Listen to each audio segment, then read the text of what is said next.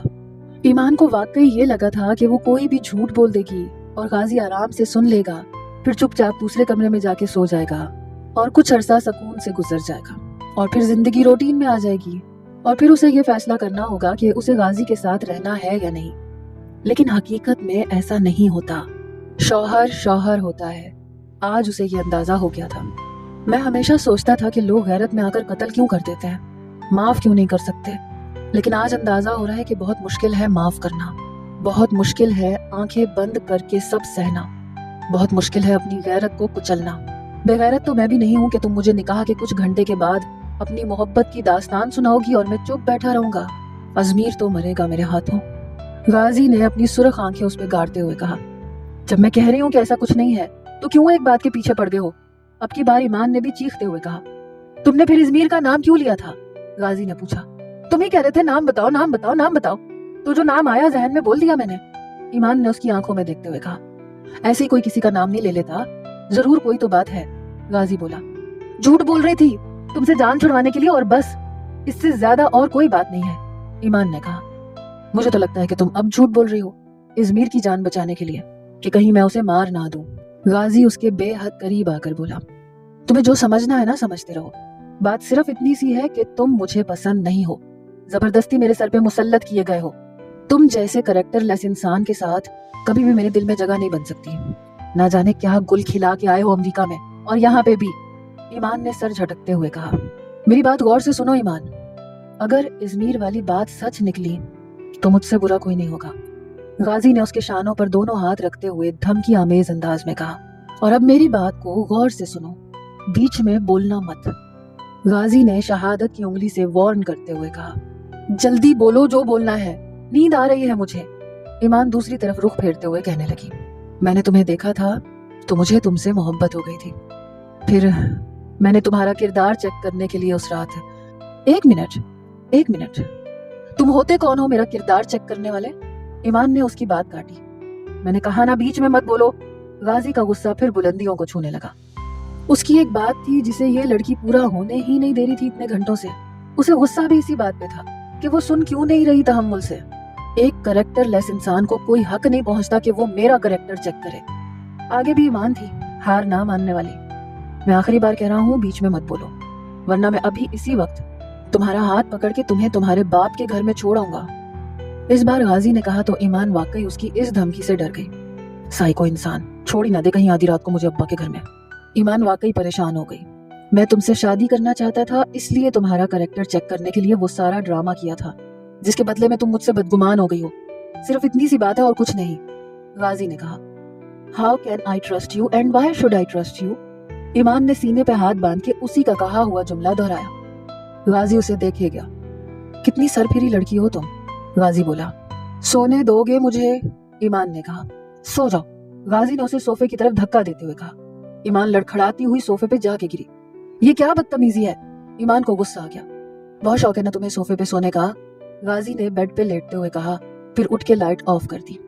گھڑی رات کا 3 بجا چکی تھی۔ جہاں کافی لوگوں کی نیندیں اڑی ہوئی تھیں، وہاں کچھ لوگ ایسے بھی تھے جو اس شادی کے سر انجام پانے پہ سکون کی نیند سو رہے تھے، جنہیں امید نہیں تھی کہ یہ شادی پایا تکمیل تک پہنچ سکتی ہے، جیسے کہ شائستہ، زرینہ اور دلاور، جیسے کہ زوبیہ اور عبید اور مراد۔ صبح اس کی آنکھ عجیب سی آواز سے کھلی۔ آنکھیں مونتے ہوئے وہ اٹھی تو دیکھا سامنے بیڈ پہ بیٹھے ہوئے غازی گن لوڈ کر رہا ہے۔ یہ گن لوڈ کرنے کی آواز تھی جس کی آواز سے ایمان کی آنکھ کھل گئی۔ وہ آرام سے اٹھ کے صوفے پہ بیٹھی اور پھٹی پھٹی آنکھوں سے غازی کو دیکھنے لگی۔ کیا ارادے ہیں شخص کے؟ ایمان نے دل میں سوچا۔ غازی نے گن لوڈ کر کے سائڈ ٹیبل پہ رکھی۔ یقیناً وہ یہ حرکت ایمان کو خوفزدہ کرنے کے لیے کر رہا تھا، اور وہ واقعی ڈر بھی گئی تھی۔ یہ تو بہت خطرناک بندہ ہے، میں تو اسے کاٹ کا الو سمجھ رہی تھی، ایمان نے تھوک نگلتے ہوئے سوچا۔ غازی اٹھ کے اس کے قریب آیا۔ Thank you so much for spoiling my wedding night, Ghazi نے کہا اور واش روم میں گھس گیا۔ بدتمیز انسان، ایمان سر جھٹک کے کھڑی ہو گئی۔ تھوڑی دیر میں وہ شاور لے کے باہر نکلا، اپنے بالوں کو تولیے سے خشک کیا، پھر تولیہ بیڈ پہ پھینک دیا۔ چلو نیچے ناشتے پہ سب ہمارا انتظار کر رہے ہوں گے، موم کے گھٹنوں میں درد رہتا ہے اس لیے وہ سٹیئرز نہیں چڑھ سکتی، غازی نے حکم صادر کیا۔ ایمان کو شائستہ کا دیا ہوا سوٹ کیس اسی الماری میں سے مل گیا تھا۔ اس نے سوٹ کیس میں سے ایک اچھا سا جوڑا نکالا اور واش روم میں گھس گئی۔ غازی وہیں بیٹھا اس کا انتظار کرنے لگا۔ اکیلے نیچے جاتا تو یقیناً ہزاروں سوالات کے جوابات دینے پڑ جاتے زوبیہ بیگم کو۔ تھوڑی دیر بعد ایمان فریش ہو کے باہر آئی اور آئینے کے سامنے کھڑی ہو کر اپنے گیلے بال سکھانے لگی۔ غازی بھی اس کے پیچھے آ کے کھڑا ہو گیا، آئینے میں اس کا عکس دیکھنے لگا۔ غازی بغور اسے دیکھ رہا تھا اور ایمان کو اس کی نظروں سے الجھن ہو رہی تھی۔ اب ایمان نے اپنا میک اپ باکس کھولا، میک اپ کرنے لگی، پھر اس نے ہیئر اسٹریٹنر اٹھایا اور اپنے گھنگریالے بالوں کو سیدھا کرنے لگی۔ نہ، انہیں ایسے ہی رہنے دو، غازی نے اس کے ہاتھ سے ہیئر اسٹریٹنر چھین لیا۔ نہیں پسند مجھے اپنا چڑیا کا گھونسلہ، ایمان نے پھر اسٹریٹنر اٹھا لیا۔ جب میں نے کہا نہیں تو بس نہیں، غازی نے یہ کہہ کے اگلے ہی پل ہیئر اسٹریٹنر کو دیوار پہ مار دیا جو کہ ٹوٹ چکا تھا۔ پتہ بھی ہے روپیہ جوڑ کے میں نے خریدا تھا، یہ تمہاری طرح کا بینک بیلنس نہیں ہے میرے پاس۔ ایمان کو اس کی اس حرکت پہ سخت غصہ آ گیا۔ غازی خاموشی سے اس کی طرف قدم بڑھانے لگا۔ ایمان پیچھے ہوتی چلی گئی، یہاں تک کہ دیوار سے جا لگی۔ میں کہتی ہوں دور رہو مجھ سے ورنہ، ایمان شہادت کی انگلی اس کی طرف کرتے ہوئے وارننگ کے انداز میں کہنے لگی۔ میرے موم ڈیڈ نے ایک آئیڈیل زندگی گزاری ہے، میری موم نے ہمیشہ وہ کیا جو میرے ڈیڈ نے کہا، ہمیشہ ان کی پسند کے رنگ پہنے، ان کی پسند سے تیار ہوئی، ان دونوں کی بے لوث محبت تھی جس کی وجہ سے میں نے اور عمار بھائی نے ایک آئیڈیل بچپن دیکھا ہے، اور یہ سب اس لیے ممکن ہوا کیونکہ میری ماں اپنے شوہر کی فرما بردار تھی۔ انہی کی مثال کو سامنے رکھ کے میں نے اپنی شادی شدہ زندگی پلان کی تھی۔ زبردستی کا قائل میں نہیں ہوں، لیکن میرے ساتھ رہنا ہے تو میرے مطابق رہنا ہوگا۔ غازی نے اپنے دونوں ہاتھ دیوار سے لگا کے اس کے فرار کا راستہ بند کرتے ہوئے کہا، تم سے کس نے کہا کہ مجھے تمہارے ساتھ رہنا ہے؟ میں نے تو ابھی تک ڈیسائیڈ کیا نہیں ہے کہ مجھے تمہارے ساتھ رہنا ہے یا نہیں، ایمان نے اس کی آنکھوں میں دیکھتے ہوئے کہا۔ یہ سب تم اب ڈیسائیڈ کرو گی شادی کے بعد؟ غازی نے حیرت سے پوچھا۔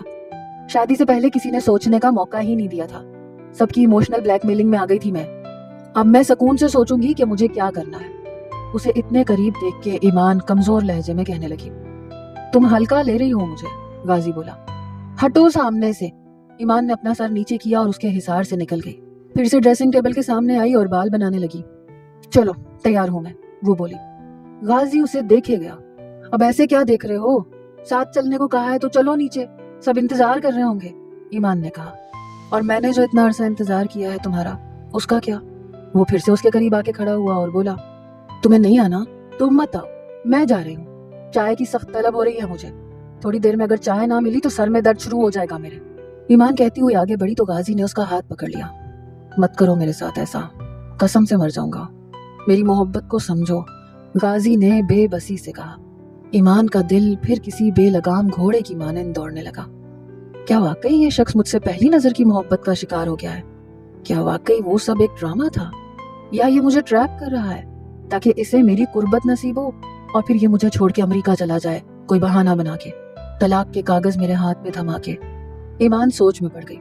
اس کے لیے سچ اور جھوٹ میں فیصلہ کرنا بہت مشکل ہو رہا تھا۔ اس کی کلائی غازی کے ہاتھ میں تھی، غازی کی نظریں اس کے چہرے پہ مرکوز تھی۔ اس نے ایک جھٹکے سے اپنا ہاتھ چھڑوایا اور کمرے سے باہر نکل آئی۔ غازی بھی اس کے پیچھے چلنے لگا۔ شائستہ واپس حیدرآباد چلی گئی تھی۔ ویسے تو ان کا ارادہ تھا کہ وہ ایمان کے گھر پہ ہی رہیں گی کچھ دن، لیکن اپنی بھابھیوں اور بھتیجیوں کی جلی کٹی شکلیں دیکھنے کے لیے فوراً چلی گئی۔ اس نے سوچا کہ ایک ہفتے بعد آ کے رہے گی ایمان کے گھر کچھ دن کے لیے۔ حیدرآباد والے سب ایک وین میں آئے تھے اور اسی وین میں واپس چلے گئے رات کو ہی۔ شائستہ بھی ان کے ساتھ ہی چلی گئی۔ اتنے پیسے ہوتے میرے پاس تو ایمان کے گھر ناشتہ لے کے جاتی، اب ان پیسوں میں تو انڈے پراٹھے والا ناشتہ ہی بن سکتا ہے۔ اب کیا میں اچھی لگوں گی اتنے بڑے گھر میں انڈا پراٹھا لے کے جاتے ہوئے؟ چلو رہنے دو، یہ شائستہ کی ذمہ داری تھی، وہ تو راتوں رات بھاگ گئی۔ زرینہ نے دلاور کے سامنے چائے رکھتے ہوئے کہا، رہنے دو تم تو، ثابت کر دیا نا تم نے کہ آخر سوتیلی ماں ہو ایمان کی. کل کو اگر سوہا کی شادی ہوگی تو تم یہ سوچو گی نہیں نا, پھر اپنی بالیاں بیچ کر ہی اس کے لیے ناشتہ لے کے جاؤ گی, اچھے سے اچھا ناشتہ. کہ ناشتہ وغیرہ تو یہ سب رسمیں ہیں. یہ رسمیں اس لیے بنائی گئی ہیں تاکہ والدین صبح سویرے اپنی بیٹی کی خیر خبر لے سکیں. ناشتہ تو بس ایک بہانہ ہوتا ہے. تمہیں ایمان کی فکر ہوتی تو کسی بھی بہانے سے جا سکتی تھی وہاں. بہت دکھ ہو رہا ہے مجھے اس بات کا. وہ یقیناً انتظار کر رہی ہوگی کہ ہمارے گھر سے کوئی جائے گا. میں اپنے پیروں پہ کھڑا ہو سکتا تو دوڑا دوڑا اس کے پاس جاتا صبح سویرے. دلاور نے چائے کا کپ اٹھاتے ہوئے کہا, تم ایسا کرو, سوتیلی ماں کا ایک بورڈ بنوا لو اور میرے گلے میں لٹکا دو تاکہ سارے زمانے کو پتا چل جائے کہ میں سوتیلی ماں ہوں. اب نہیں تھے پیسے تو کہاں سے لاتی میں. زرینہ کو غصہ آ گیا. موبائل میں بیلنس تو ہوگا نا, فون کر کے خیر خبر پوچھ لو اس کی. بلکہ مجھے نمبر ملا کے دو, میں خود بات کرتا ہوں اس سے. یا ایسا کرو ویڈیو کال ملا کے مجھے دو. کتنا بد نصیب باپ ہوں میں, بیٹی کے پاس چل کے بھی نہیں جا سکتا. دلاور جذباتی ہو گئے. میرے موبائل میں بیلنس نہیں ہے, لون لے چکی ہوں اور نیٹ کا پیکج ختم ہو گیا تھا پرسوں.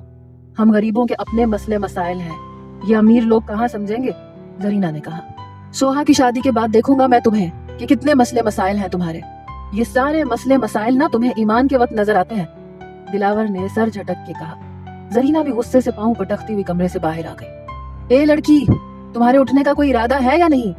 زرینہ نے سوہا کے اوپر سے کمبل کھینچتے ہوئے اونچی آواز میں کہا. اب دلاور کا غصہ وہاں پہ اترنے والا تھا. سونے دینا امی, رات کو دیر سے سوئی تھی, 1 بجے تو گھر آئے تھے ہم لوگ. سوہا پھر سے کمبل اپنے اوپر تاننے لگی. توبہ ہے, یہاں تو آج ہر کوئی میری بے عزتی کرنے پہ تلا ہوا ہے. ازمیر کو خالی مس کال دیتی ہوں, بیلنس ہی ڈلوا دے میرے موبائل میں. دلاور کی سلواتیں سننی پڑیں گی ورنہ سارا دن. زرینہ کہتی ہوئی نکل گئی اور ازمیر کا نام سن کے سوہا کی نیند اڑ گئی. وہ اٹھ بیٹھی. کتنے اچھے لگ رہے تھے وہ بلیک کلر کے سوٹ میں, لیکن یونیفارم زیادہ جچتا ہے انہیں.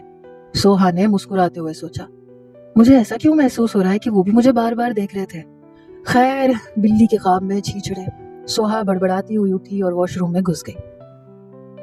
ازمیر اور ماہر دونوں ناشتے کی ٹیبل پہ بیٹھے ہوئے تھے. ازمیر کا حکم ہوتا تھا کہ ماہی اس کے ساتھ ہی ناشتہ کرے. اس کی زندگی کے کچھ اصول تھے اور یہ بھی ان اصولوں میں سے ایک اصول تھا کہ کھانا ایک ساتھ کھانا ہے, سویرے جاگنا ہے, سویرے سونا ہے. سونے کے لیے جانا ہے تو گھر کی تمام لائٹس آف کر دینی ہے, صرف باہر کار پورچ کی لائٹ آن رہتی تھی. کھانا, چائے, ناشتہ سب کچھ ماہی بناتی تھی. ملازمہ آ کے برتن دھوتی تھی اور صفائی کر جاتی تھی. کل کافی سالوں بعد میری ملاقات عمار سے ہوئی. بہت اچھا لگا مجھے اس سے مل کے. بے حد اچھا انسان ہے وہ. میری بچپن کی دوستی بھی تھی اس کے ساتھ. اتنے سالوں بعد مل کے مجھے بہت خوشی ہوئی. چائے کے گھونٹ لیتے ہوئے اچانک ازمیر نے کہا تو ماہی چونکی عمار کے ذکر پہ. اس نے نظریں اٹھا کے ازمیر کی جانب دیکھا, پھر سر جھکا لیا. میں سوچ رہا ہوں عمار کو اپنے گھر دعوت پہ بلاؤں کسی دن. ازمیر نے کہا, میرے خیال سے شادی غازی اور ایمان کی ہوئی ہے, اصولاً تو ہمیں انہیں انوائٹ کرنا چاہیے. ماہی نے یاد دلایا. او ہاں, صحیح کہہ رہی ہو تم. ایسا کرو تم آج رات ان دونوں کو انوائٹ کرو, میں عمار کو بھی کہہ دیتا ہوں کہ وہ بھی آئے. ازمیر نے کہا تو ماہی نے حیرت سے اس کی طرف دیکھا. میرا نہیں خیال کہ ایمان اب اس گھر میں دوبارہ آئے گی. ماہی نے کہا تو ازمیر نے آہ بھری. میں خود عمار کو فون کرتا ہوں, غازی کہے گا تو وہ ضرور آئے گی. ازمیر نے کہا. ماہی تو یہ سوچ کے پریشان تھی کہ ازمیر اس کے سامنے بار بار عمار کا ذکر کیوں کر رہا ہے. عمار کے ذکر کے ساتھ اس کی بدترین یادیں تھیں. ماہی وہ تذلیل نہیں بھولی تھی. آپ کو نہیں لگتا کہ آپ کو ایمان سے اپولوجائز کرنا چاہیے؟ ماہی نے کہا. کر لوں گا, میرا ارادہ اس کے منہ پہ یہ سب کچھ کہنے کا نہیں تھا. میں تو تم سے بات کر رہا تھا, وہ موجود نہیں تھی. اتفاق سے وہ آ گئی وہاں پہ اور اس نے سن لیا, ازمیر نے کہا. ازمیر کی بات سن کے ماہی نے دل ہی دل میں شکر ادا کیا کہ اسے احساس تو ہے اور وہ ایمان سے معافی مانگنے کے لیے بھی تیار ہے. تم ایسا کرو, تم آج خود ان کے گھر چلی جاؤ اور ایمان اور غازی کو انوائٹ کر دو. ازمیر نے کہا. نہیں, میں وہاں نہیں جا سکتی, اچانک سے ماہر نے کہا, کیونکہ اسے عمار یاد آ گیا. وہ شخص سوچے گا میں بہانہ بنا کے اس کے گھر آئی ہوں. ماہی نے دل میں سوچا. تم باہر نکلنے سے, لوگوں سے ملنے سے اتنا گھبراتی کیوں ہو؟ وہاں جاؤ, ایمان کی ساس سے ملو, ان سے مراسم بڑھاؤ. ازمیر نے کہا. میں کیوں مراسم بڑھاؤں ایمان کی ساس سے؟ ماہی کو ازمیر کی بات سمجھ نہیں آئی تھی, یا پھر شاید سمجھ آ گئی تھی اور وہ تصدیق چاہتی تھی. عمار بہت اچھا انسان ہے, اگر تمہارا رشتہ اس کے ساتھ ہو جائے تو یہ بہت اچھی بات ہے. میرا بچپن کا دوست ہے, میں جانتا ہوں اسے. تمہارا رشتہ عمار سے ہو جائے تو میرا بھی دل مطمئن ہو جائے, ہمیشہ کے لیے. زوبیا آنٹی ضرور اس کے لیے لڑکیاں دیکھ رہی ہوں گی, تم ان کی نظر میں آؤ گی تو وہ ضرور سوچیں گی تمہارے بارے میں۔ ازمیر نے کہا تو ماہر کے چہرے کا رنگ اڑ گیا۔ یعنی زرینہ چچی صحیح کہہ رہی تھی، بھائی نے مجھے اسی مقصد کے لیے ان کے پاس بھیجا تھا، یعنی وہ جلد از جلد میری شادی کروانا چاہتے ہیں۔ لیکن عمار نہیں، ماہر پریشان ہو گئی۔